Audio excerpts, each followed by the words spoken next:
Cavalcade of Kings.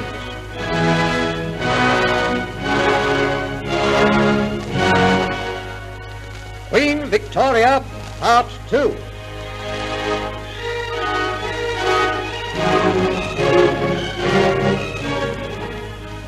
Victoria was crowned Queen of Great Britain and Ireland at Westminster on the 28th of June, 1838. She found on her accession Viscount Melbourne at the head of the Whig government. He became her constant companion and chief adviser. He was her prime minister and her private secretary, and he shared with Madame Lazen, now Baroness Lazen, the Queen's most private confidences. The belief that she was Queen of England by God's will enabled Victoria to walk alone into her first council meeting without the slightest nervousness, though her two uncles, the Dukes of Cumberland and Sussex, who had terrified her as a child, preceded her. But overshadowing her was the malignant influence of Baroness Lazen, a woman whom the Queen's mother, the Duchess of Kent, loathed and detested, as did the Queen's ladies. Some time after her accession, we find Victoria and Baroness Lazen in conversation at the palace.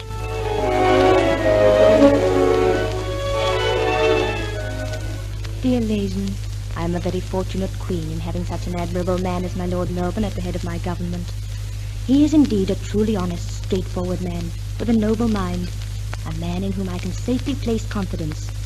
There are not many like him in this world of deceit. He is my friend, and I know it. Moreover, he is your friend, my dear Lazen, which makes me more fond of him still. I am very grateful to my lord for his friendship towards me. I fear I have no other friend. You have many friends. In Germany, yes, madame, but in England, no. I am hated here.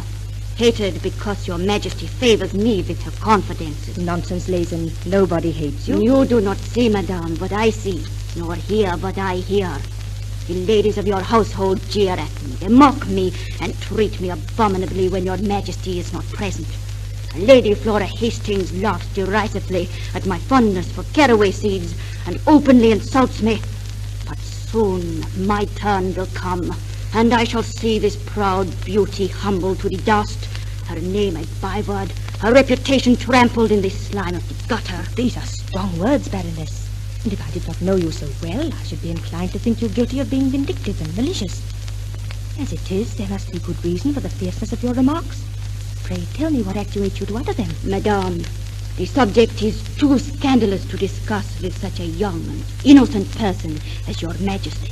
Surely my Lady Flora Hastings has not been guilty of such conduct as cannot be mentioned before me. Madame, I must tell you, it is my duty to do so in order to preserve the purity which surrounds your court. My Lady Hastings has been guilty of breaking the rule which every decent woman holds dear and sacred. To be brutally frank, madame, it is rumored that the woman has given herself to an unknown lover without the benefit of the clergy. Lazen, that is a dreadful accusation to make, unless you have proof. I have proof, madame.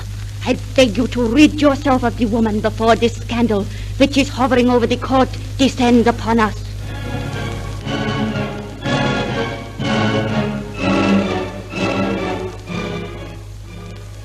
The scandal was unfounded, being but the malicious uttering of a vindictive woman. The Queen tearfully but privately apologized to Lady Hastings, but did not even reproach Baroness Lazen, a fact which caused the people to lose their affection for the Queen.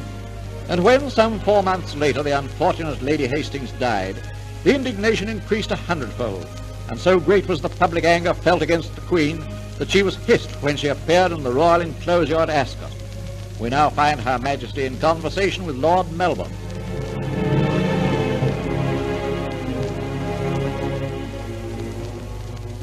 But my dear Melbourne, I don't want to marry yet for years and years. Madam, it is your duty to marry, and very soon. There's nothing romantic in marrying for duty's sake. Oh, Melbourne, I'll do anything, make any sacrifice for my country. But I implore you not to force me into a loveless marriage with the Prince of... No, I can't bring myself to mention his name. I loathe him. He is so different to dear Albert. Dear friend, my childhood and girlhood have been totally devoid of affection. Always it has been duty, duty, duty, and stern discipline, and to go on through the years without knowing the tenderness and romance which only love can bring would be a condition which I don't think I could bear. I thought our gracious lady had found romance at the recent state ball, when the handsome young Grand Duke of Russia was our honored guest. Alexander. Ah, Melbourne. He is a dear, delightful young man. And I enjoyed dancing a mazurka with him. He is so strong, and in running round in the dance, I had to follow very quickly to keep up with him. After that, he whisked me round and round till my head grew dizzy in that rather shocking new dance, the valse, which I must confess was very pleasant. I thought your majesty appeared quite interested in His Highness' conversation, too. Ah, Melbourne, dear Alexander can say the most shocking things in the most unshocking manner. Unshocking, lady? Oh, well, you know what I mean, Melbourne. He was bold, but not blatant. Gallant, but not risque. In fact, he was a most refreshing young man. I thoroughly enjoyed his spicy wit, even though I did not quite comprehend it all the time. Your majesty has an affection for His Highness? I could love him as a brother. I had hoped otherwise. Gracious lady, do you realize that the throne of England must pass into the hands of your uncle, the Duke of Cumberland, whom, forgive me for saying so, the people call the Hanoverian ogre because of his appearance, and who refers to your majesty as a brother's brat who stands between me and the throne? There are several sinister incidents in his life which have never been cleaned up. I refer to the murder of his valet, Celis, and the suicide, it was called, of Lord Graves. Oh, please, don't you horrify me. Your Majesty, I am forced to tell you this. I am deeply sorry if I have wounded your susceptibilities, but we must protect the Queen of England against, well, to be blunt, assassination. Melbourne, No, you can't mean that my uncle... He is capable of doing anything to gain his own ends. Oh, madam, you must never allow him to mount the throne. He never shall, my lord. You have shown me clearly where my duty lies. I shall marry as soon as possible and give England an heir. But I must be allowed to choose my own husband, Melbourne. I do insist upon that. Providing he is of royal birth, no objections will be raised, madam. He is of royal birth, Melbourne. His name? My cousin, Prince Albert of Saxe-Coburg. Do you love him, gracious lady?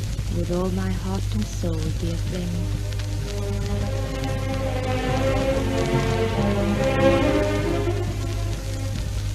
Albert, I do not think it possible for anyone in the world to be happier than I.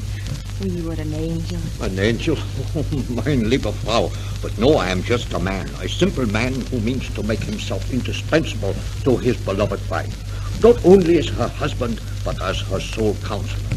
To put his will, his perceptions, and his poor ability entirely into our service. Oh, you are very good to me, Albert. And I love you so. You have given up father, brother, country for me. God grant I may make you happy and contented, dearest and best of all men. It is in your power, mein Lieb, to make of me the happiest of men. Tell me how, my beloved, and I'll do it. Give me your confidences in big things as well as small. Let me advise you when you need advice, for I have no politics to sway me nor to prejudice me. I am prepared to give to England of my best, my loyalty, my love, and a life of faithful service. I do not seek to be her king, my little Victoria, only her humble servant. But I must have the confidence of my wife, the Queen. God bless you, my darling. I shall gladly come to you when I am perplexed with the problems which beset my path. I shall do more. You shall be present at all my future interviews with the ministers. You shall indeed be master of your house, not merely the husband of its mistress. Although it would seem that I'm scarcely mistress of it myself. Victoria, there is something else I wish to discuss with you. I refer to the Baroness Leysen. Leysen has always been my comforter and companion, ever since the days of my unhappy childhood, Albert. But everything has changed since then, Victoria, and unfortunately Leysen does not realize the difference your marriage has made to her own position. She is stupidly jealous of me and endeavors to cling to a control she should have relinquished when you ascended the throne. She interferes in matters of state, or attempts to. And frankly speaking, her management of your household is clumsy, extravagant, and uncomfortable. Oh, I do not want to part with her, Albert. Please don't ask me to do that. But, my dear, she is a menace. Her vindictive slander of an innocent woman has had very disastrous reactions upon yourself and your ministers. I'll think it over, Albert, and see what can be done.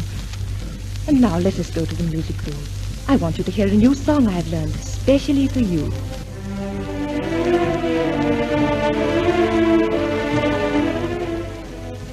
Prince Albert's death in 1861 was a very bitter blow to Victoria, and for years she mourned him.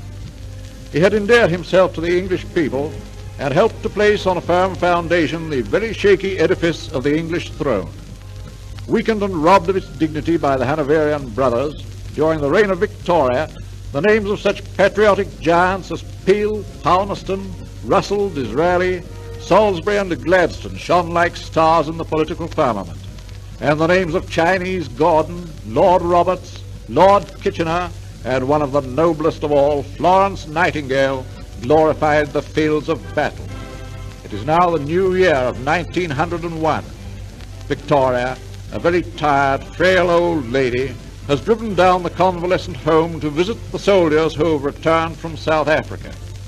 She saw Lord Roberts and invested him with the Order of the Garter. After the ceremony, we find them chatting together.